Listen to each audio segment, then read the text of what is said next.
दुनिया का कितना भी दरिद्र व्यक्ति हो,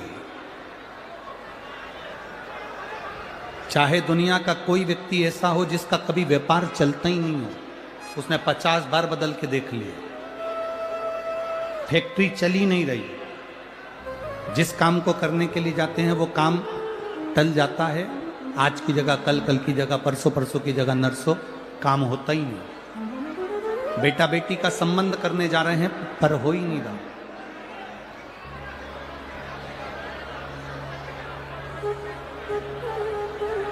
कितना भी दरिद्र से दरिद्र व्यक्ति हो, कितना भी दीन से दीन व्यक्ति हो, एक नियम वो अगर अपनी जिंदगी में बना ले,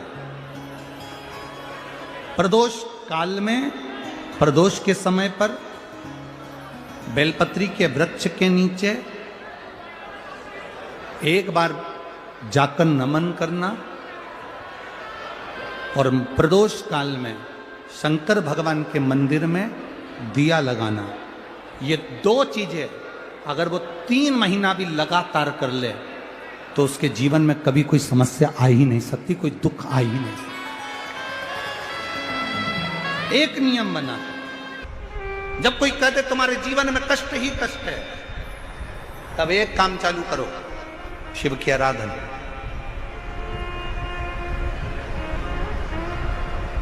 तब एक काम चालू करो, भगवान शंकर की आराधना। 3 चीजें अपना लो। पहले नंबर पर शिव जी के मंदिर में 1 लोटा जल चढ़ाना। दूसरे नंबर पर मंदिर में दिया लगा सकते हो तो ठीक है, नहीं तो एक कनेर का फूल पीला वाला, देखा है आप लोगों ने? जम के बोलो जरा। पीले कलर का कनेर का फूल एक, प्रदोष काल के समय पर अगर दीप लगा सको तो ठीक है, नहीं तो एक कनेर का फूल पीले कलर का, शिव जी के अशोक सुंदरी का स्पर्श। अशोक सुंदरी वाली जगह मालूम है ना आप लोगों को? फिर से आप समझने का,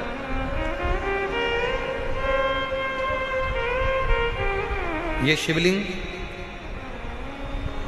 जलाधारी, ये चरण, राइट में गणेश जी, लेफ्ट में कार्तिकेय जी, मध्य भाग में जो एक मोटी सी लाइन होती है वो अशोक सुंदरी का स्थान होता है। जहां पर शिवलिंग रखा हुआ है ये पार्वती जी का हस्तकमल।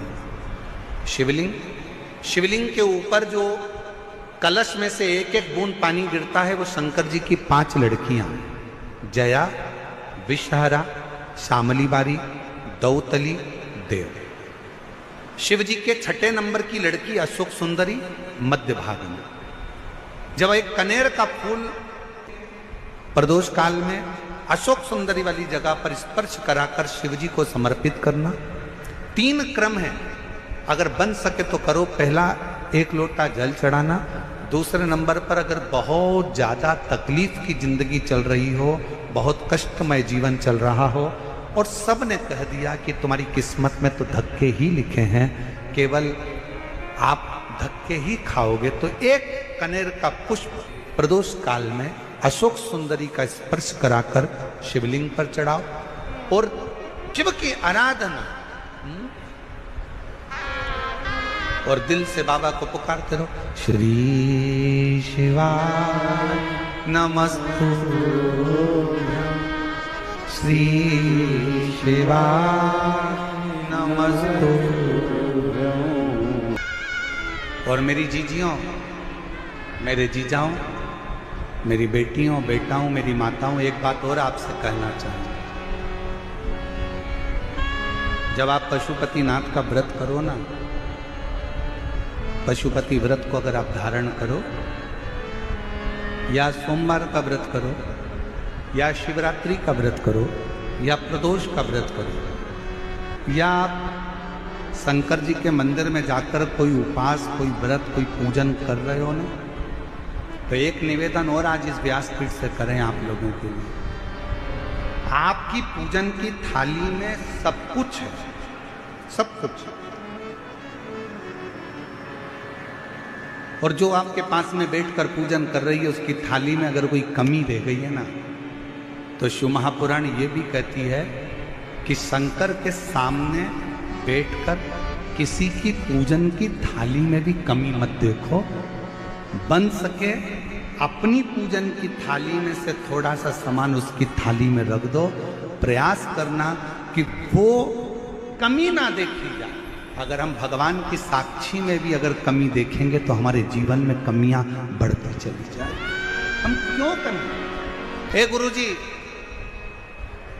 हमारी टेम्परेरी नौकरी है, बहुत कष्ट में हम, क्या करें हम? कहीं मत जाओ, तुम्हारे नजदीक में जो शंकर का मंदिर है उस मंदिर में जाकर झाड़ू लगाना प्रारंभ कर दो। तुम्हारे शिव जी के मंदिर में कहीं पोछा लगाना प्रारंभ कर दो। तुम्हारे शंकर के मंदिर में थोड़ा सा चंदन घिसना प्रारंभ कर दो। नौकरी पर जाओ, ड्यूटी पर जाओ, बच्चों को संभालो, परिवार को संभालो, उसमें से थोड़ा सा समय शंकर जी को देना प्रारंभ करो। थोड़ा सा समय निकालना शिव जी के लिए, थोड़ा सा समय। ए गुरुजी, अभी मेरी तनख्वाह तो मात्र 8,000 रुपए मिलती है, प्राइवेट जॉब कर रहा हूं, परिवार बड़ा है, गुरुदेव दिल्ली जैसे शहर में रह रहा हूं, बहुत दुख का जीवन चल रहा है, क्या करूं? किसी को हाथ नहीं दिखाना, किसी को पत्रिका नहीं दिखाना, किसी को भाग्य नहीं दिखाना, अब जो कुछ दिखाना अपने शंकर को दिखाना, उसके मंदिर में सेवा करना प्रारंभ करो। और मेरे बाबा तेरी सबसे बढ़िया, यदि कोई एक बार भी शिवालय की ओर चले जाता है, शंकर की ओर बढ़ जाता है, शिवालय की ओर बढ़ जाता है, तो उसके पितर, उसके पूर्वज और उसके जीवन में कितने भी दोष हों, वो सारे के सारे दोष समाप्त होते चले जाते, सारे दोष। और शायद इसीलिए शिवजी पर चढ़ाया गया एक लोटा जल हमारे घर का पितृदोष हो चाहे अन्य दोष हो, वो भी समाप्त कर देता। कितना सुंदर कहा है। जब जिंदगी बहुत संघर्ष में चल रही हो, बहुत दुख का जीवन चल रहा हो, बहुत कष्ट का जीवन चल रहा हो, बहुत कष्टमय जीवन चल रहा हो, तब शमी के 5 पत्ते, शमी के 5 पत्ते एक दुर्वा के साथ एक अक्षत चावल का एक दाना, वो भी हल्दी में भिंगोया हुआ हो या केसर में भिंगोया हुआ हो,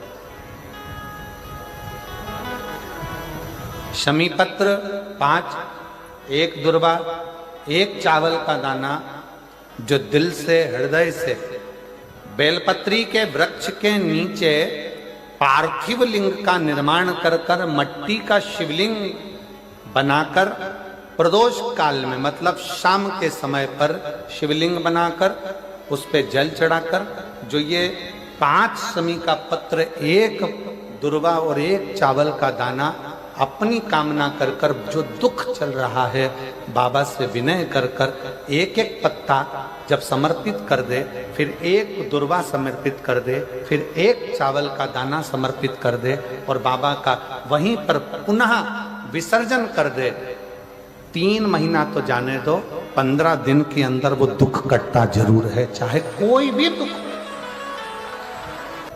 किसी भी तरह का दुख क्यों। एक बेलपत्र के वृक्ष की परिक्रमा करने वाले